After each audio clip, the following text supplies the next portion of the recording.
Welcome to another one of my poll videos. And if this is the first time you've ever seen one of these, well, the rules are simple. You can vote for as many options as you like, and this poll will be ending on the 19th of next week, so yeah.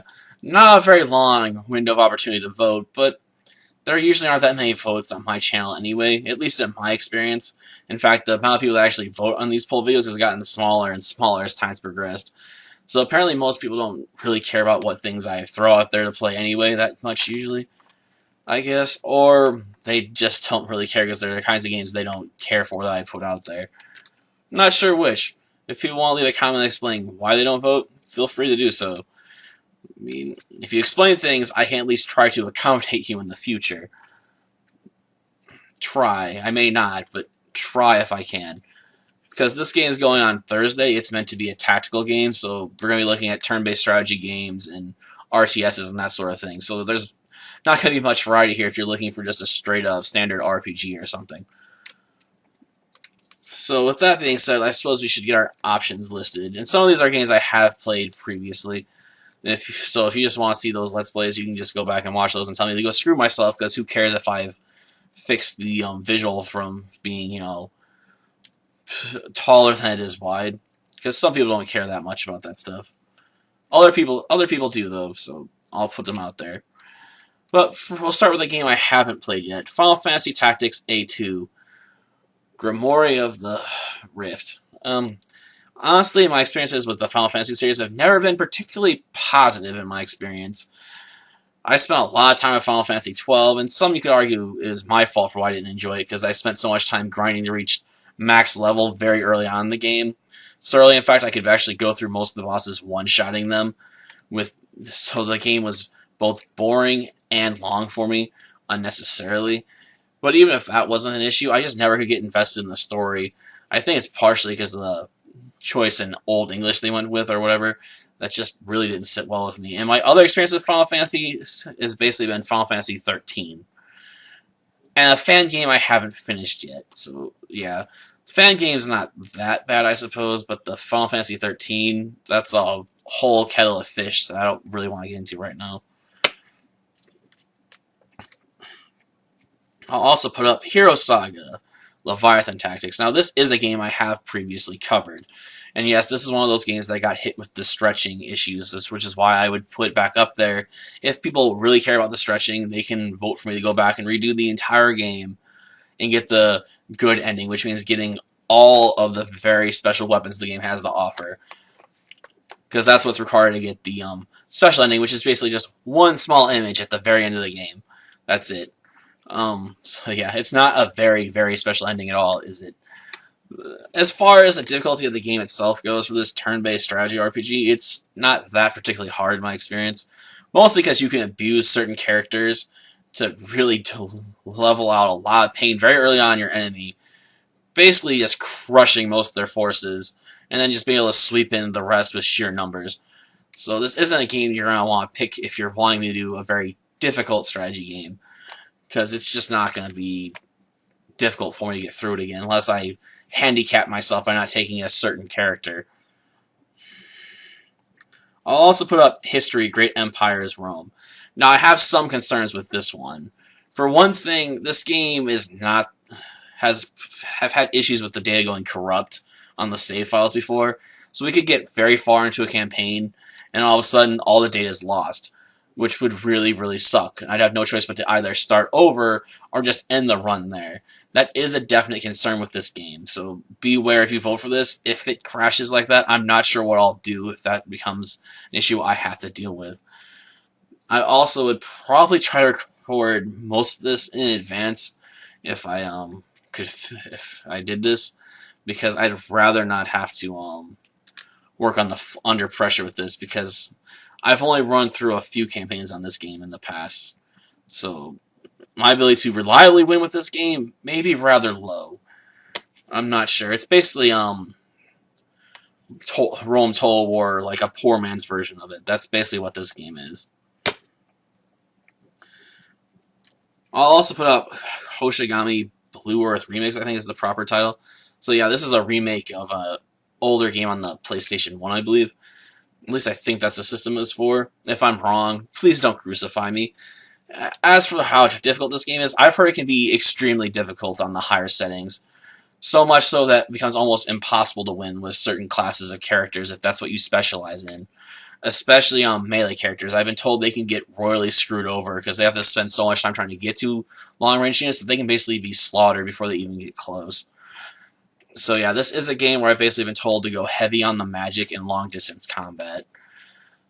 As for how true that is, I can't really say. I've never played beyond like the first hour or two of this game. So most of the game would be new territory for me if we did do it. So at least it'd be mostly blind run after the first couple maps. I'll also toss up Lost Magic. Now this is the game I have covered previously, but it suffers from the stretching issues I've mentioned before. So I partially want to redo it just for that reason, so it doesn't look so ugly somewhat. As for the game's difficulty, it can vary depending on how skilled you are with the game. If you're not very skilled, it can become extremely difficult to the point where some people told me they can't beat this game before. Though I've never understood why people have had so many problems with it, because usually there's only a couple maps that really challenge me, because there's a really tight limit on how long you can spend on maps. So if the PAL is really close, you can end up losing because you ran out of time.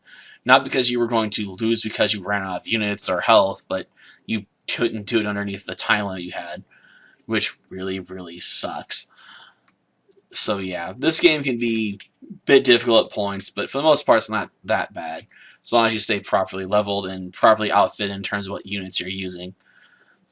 Which basically means if I do this, I'll mostly probably be going Hounds all the way, because they're basically the best unit in the game.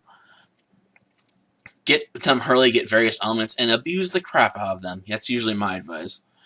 But as far as the game type itself, it's a RTS/RPG. It's a rather odd combination, in my opinion.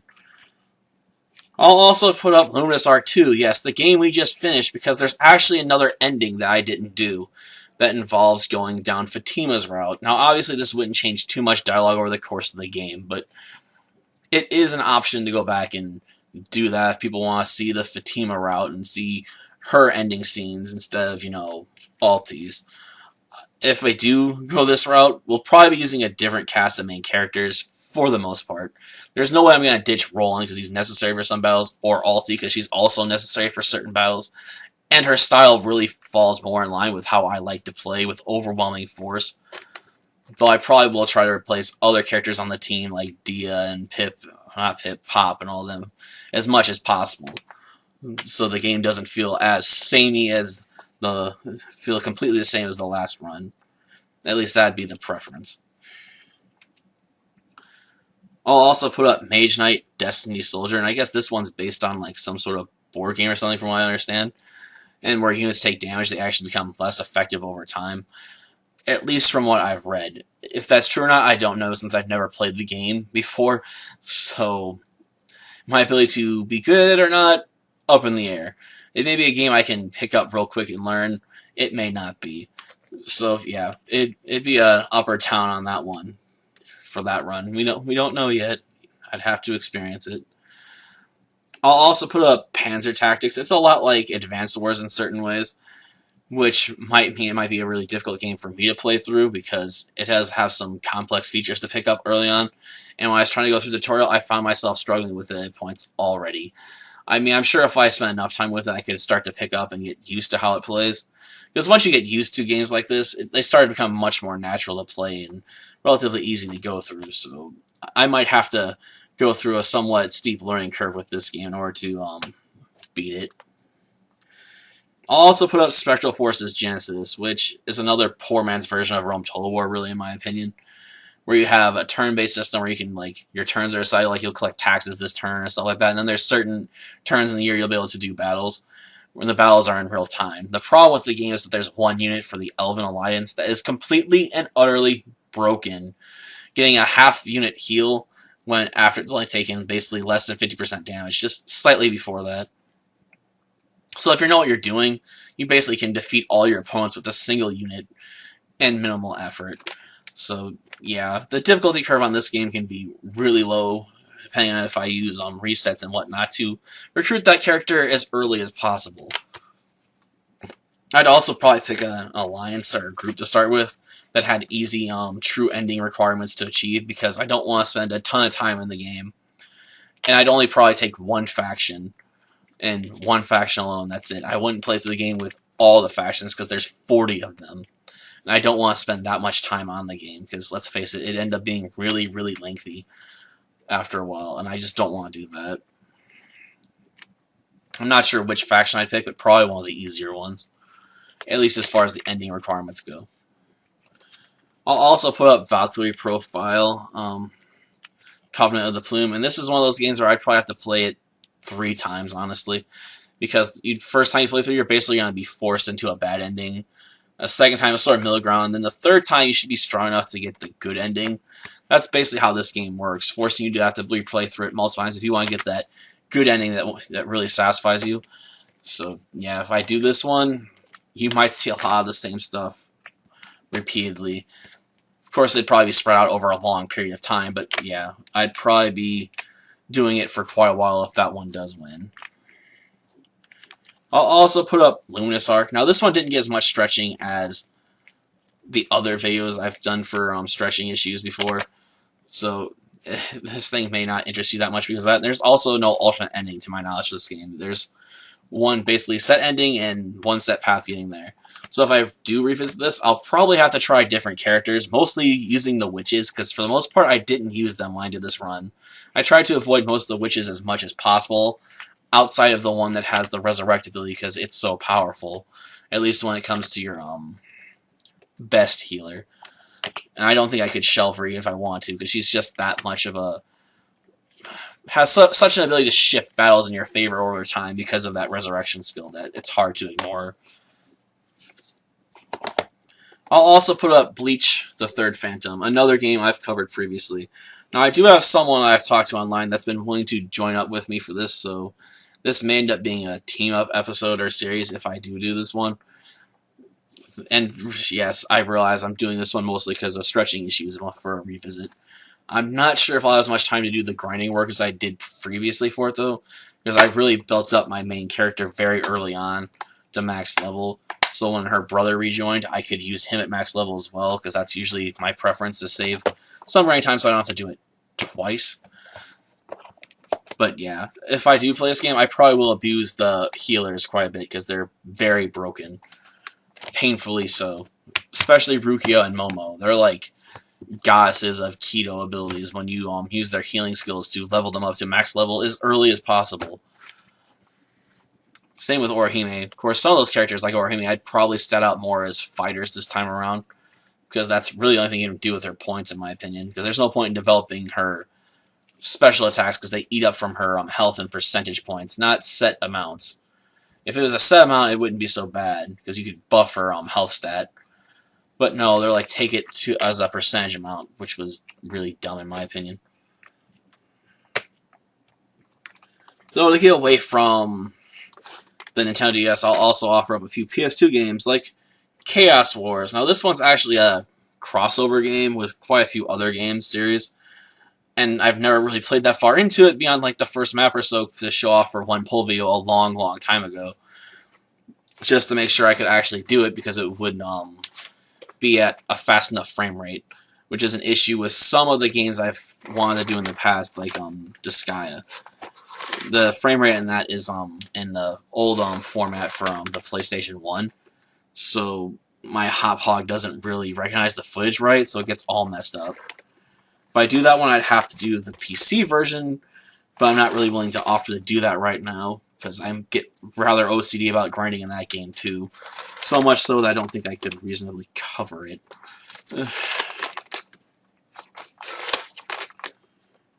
Ah, yes. I'll put up Dynasty Tactics and Dynasty Tactics 2. I have both of them. I'm not sure how difficult they are. Like I said, I haven't really played them beyond checking to see if they are compatible with the Hop Hog in the past, which they are, so that's a good thing. I'll also put up Eternal Poison, the most gothic turn-based strategy RPG I've ever seen, which I don't think's ever gotten a single vote in any of these polls before. I've been dying to play this game in the past, but I've got so much stuff on the plate already for these Let's Play series that I can't really spend a lot of time on side games for myself, let's face it. I've still got grinding I gotta do in Dark Cloud and all that stuff, so I don't have time for a side project. So, yeah, if I did this, it'd have to be in the Let's Play series. I'd like it to win, but if it doesn't, I can deal with it. I'll get around to it someday. I'll also put up Front Mission 4, a tactical RPG where you play with giant robots. Though, if I'll redo mobs and stuff and whatnot to level up, I'm not sure. Of course, if you do that, it can mess up getting certain other content opened up because you did that. Yeah, the game punishes you for power leveling. Though I suppose if you don't care about that, it's not that big of a deal. I'll also put up Growlancer Generations, which would be Growlancer 2 and 3. In fact, this was the last game done by Working Designs before it was kaput. Yeah, there's a lot of work that went into bringing these over that ended up bankrupting an entire company. But it's a good game, at least from what I've seen, though I probably would have to use a walkthrough for it to try and get the true ending or a true ending on one of the paths, because there's actually multiple endings for Growlancer Generations 2. And I'm not sure which ending I'd take, but it'd probably be one of the better ones, because that's usually my preference. I don't know really anything about 3 since I've never really messed with it. But I'm going to assume it's also a strategy RPG in the same vein as the first one. I don't really feel like going through any of my other binders, so is there anything else in here that would be a viable suggestion for this? Or am I already used up? Oh, Kessin? Nah. I don't really want to offer up Kessin. I don't. I mean, this video is long enough as it is. So yeah, those are your options. Feel free to vote for as many as you like, or if you think these options suck, you can also tell me that if you want. Till next time then. See ya.